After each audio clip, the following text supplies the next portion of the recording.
na nararanasan at patuloy mong ipinararanas sa buhay ng bawat isa sa amin.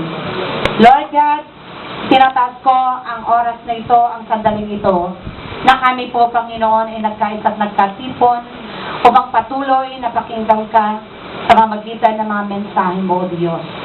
Salamat din po aming Panginoon sa iyong makapangyarihang pagbubukas sa puso't isipan ng bawat isang naririto.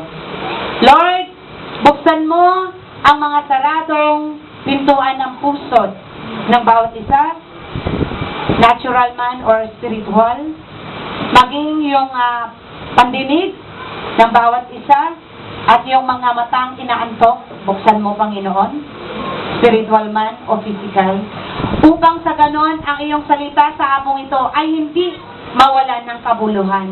Bagkus ito po, Panginoon, ay maganap ang iyong kalooban sa buhay ng bawat isa.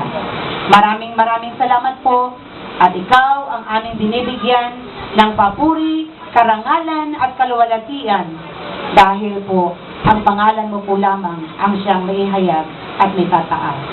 Kaya aming hiling sa pangalan mo, Jesus, ang lahat ay magsabi ng Amen! Amen! Hallelujah! Sa palakpak sa Panginoon. Thank you, Lord! Purihin ang Panginoon.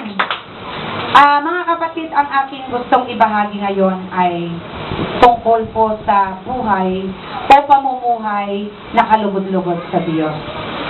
Buhay o pamumuhay na kalugod-lugod sa paningin ng Diyos. Mga kapatid, muli, alam niyo po ba na ngayon pong panahon natin ngayon ay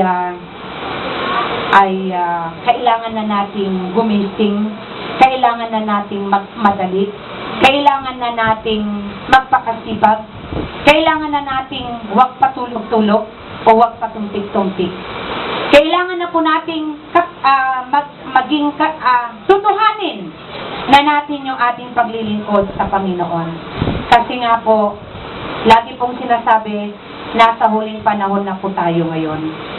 At alam niyo po, sa ating environment o sa ating kapaligiran, napakasama na ngayon ang nangyayari. Naniniwala po ba tayo doon? Pagka tumingin tayo sa ating kapaligiran kahit saan, sabi nga po, ang masama ay lalo pang nagpapakasama. Naniniwala po tayo doon. At ang nagpapakabuti ay lalo pang magpapakabuti. Amen po ba? At ito nga po ang aking tanong sa hapong ito. Sino